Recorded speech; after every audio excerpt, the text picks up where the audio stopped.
In today's video, I'm going to teach you how to use repeaters in Wix Studio. To get started, open your site in Wix Studio and head to the page where you want your repeater to appear. Once you are there, add a new section so you have a clean area to work with.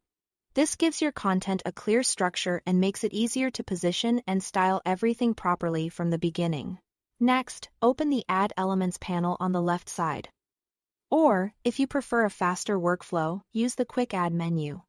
From there, go to Layout Tools and select Repeaters. You will see different options available, including pre-built layouts like list and card designs, as well as a blank repeater if you want to build the layout from scratch. Drag the option you want directly into your section. Once your repeater is on the page, it's time to design the layout.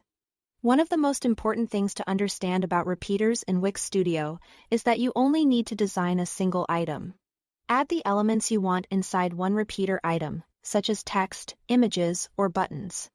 When you resize, recolor, move, or rearrange anything inside that one item, the same change is automatically applied to every item in the repeater. This is what makes repeaters so useful for creating clean, consistent designs quickly. After that, select the repeater and open the layout settings in the inspector panel. Here, you can control how the repeater is arranged.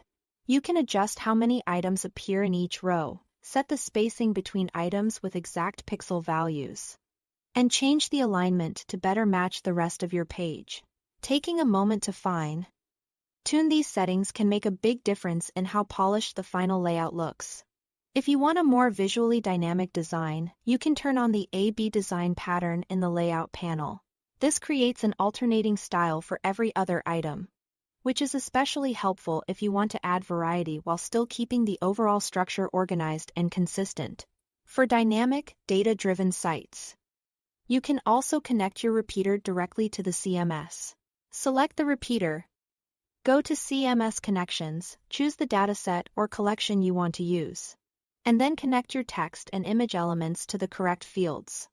This allows your repeater to automatically display content from your collection, which is ideal for things like blog listings, team sections, or product-style layouts. Finally, keep in mind that repeaters in Wix Studio are responsive by default. They automatically adapt to different screen sizes, but you can also override layout settings for tablet or mobile breakpoints. For example, you might reduce the number of items per row or decrease the gap size on smaller screens without changing the desktop layout. That's all to it. Thanks for watching.